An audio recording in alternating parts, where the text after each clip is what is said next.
Stellaluna by Janell Cannon.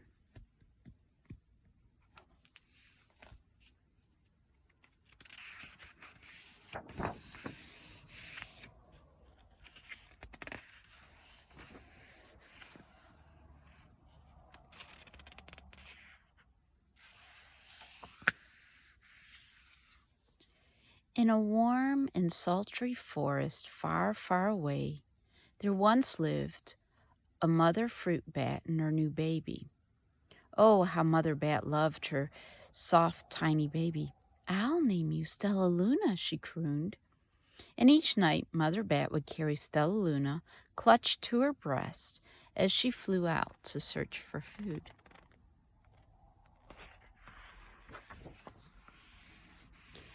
One night, as Mother Bat followed the heavy scent of ripe fruit, an owl spied her. On silent wings, the powerful bird swooped down upon the bats.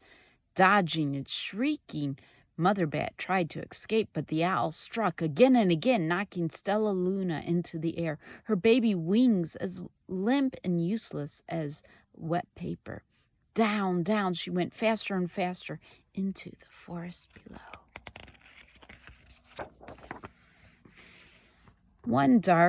The dark leafy tangle of branches caught Stellaluna as she fell, and one twig was small enough for Stellaluna's tiny feet.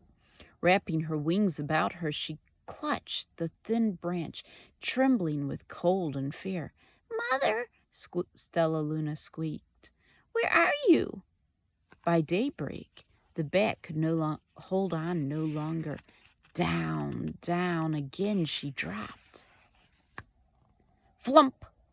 Stellaluna landed head first in a soft downy nest, startling the 3 baby birds who lived there. Stellaluna quickly clambered from the nest and hung out of sight below it. She listened to the babble of the 3 birds. "What was that?" cried Flap. "I don't know, but it's hanging by its feet," chirped Flitter. "Shh, here comes Mama," hissed Pip. Many times that day, Mama Bird flew away, always returning with food for her babies. Stellaluna was terribly hungry, but not for the crawly things Mama Bird brought. Finally, though, the little bat could bear it no longer. She climbed into the nest, closed her eyes, and opened her mouth. Plop! In dropped a big green grasshopper. Stellaluna learned to be like the bird. She stayed awake all day and slept at night. She ate bugs even though they tasted awful. Her bat ways were quickly disappearing, except for one thing. Stellaluna still liked to sleep hanging by her feet.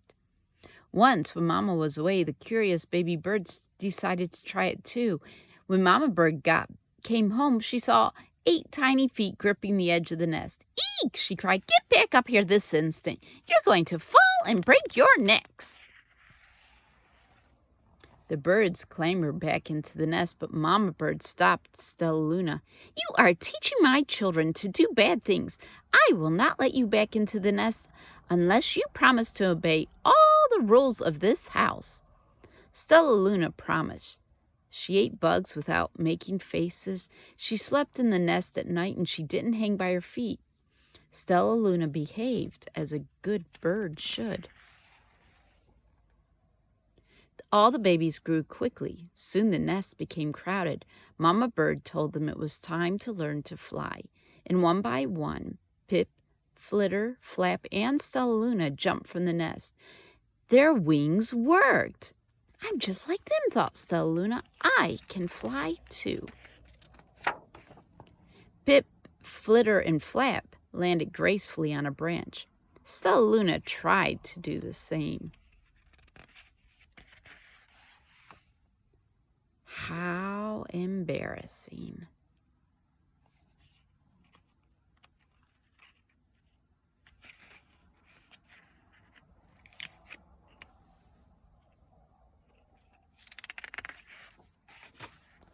"I will fly all day," Stellaluna told herself. "Then no one can see how clumsy I am." The next day, Pip, Flitter, Flap, and Stellaluna went flying far from home. They flew for hours, exercising their new wings. "The sun is setting," warned Flitter.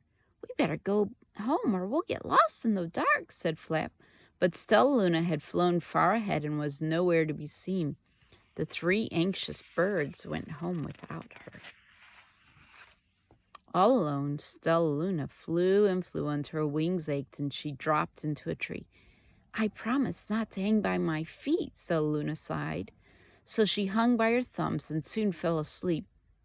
She didn't hear the soft sounds of wings coming near. "Hey," a loud voice said, "why are you hanging upside down?" Stellaluna's eyes opened wide. She saw a most peculiar face. "I'm not upside down, you are," Stellaluna said. "Ah, but you're a bat. Bats hang by their feet. You are hanging by your thumbs, so that makes you upside down," the creature said. "I'm a bat. I am hanging by my feet. That makes me right side up." Stellaluna was confused. "Mother Bird told me I was upside down. She said I was wrong."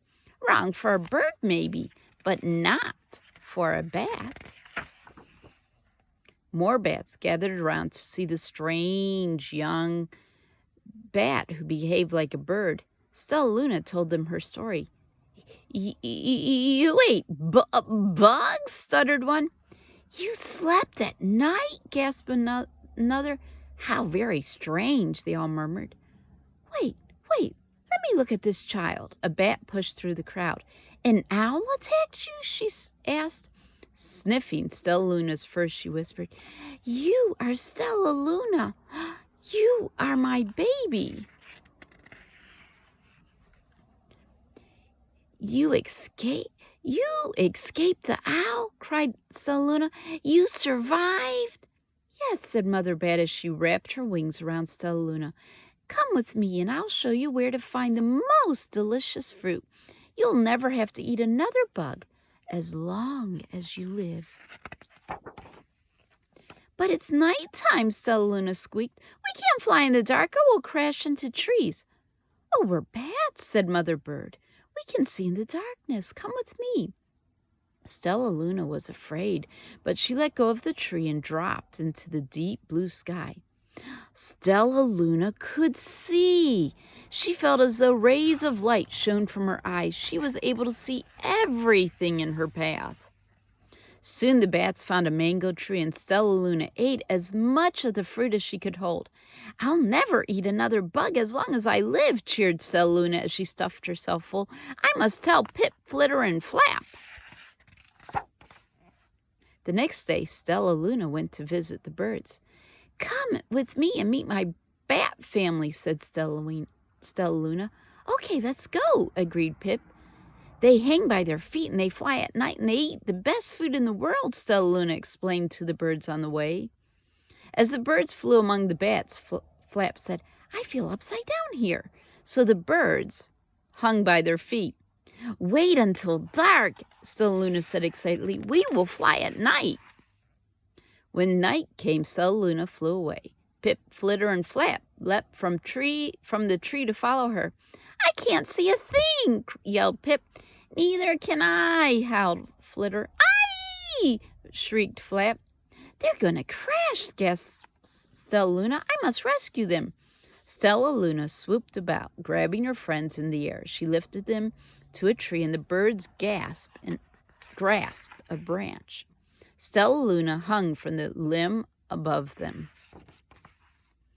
"We're safe," said Stellaluna. Then she sighed. "I wish you could see in the dark, too." "Oh, we wish you could land on your feet," Flitter replied. Pip and Flap nodded. They perched in silence for a long time.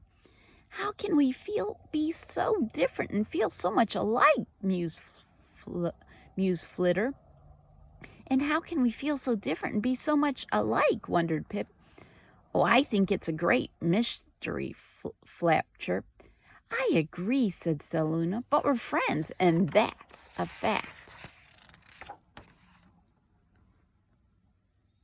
And there's some information about birds. Of the nearly 4,000 species of mammals on Earth, almost 1/4 are bats, the only mammals capable of powered flight.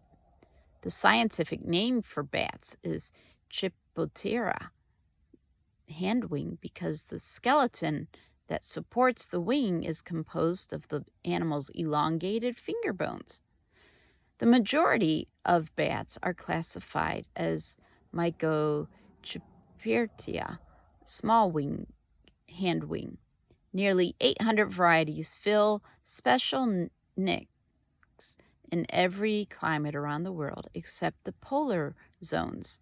The lifestyle and food preferences of Mycochipotera are very widely. Many eat insects while others catch fish, amphibians, and reptiles. And finally, there is the famous vampire, of which there are only 3 species, ranging from Mexico to Argentina.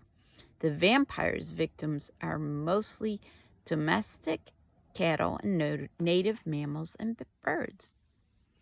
The other 170 or so species of bats are the fruit bats, otherwise known as Megachiptera, or large handwing.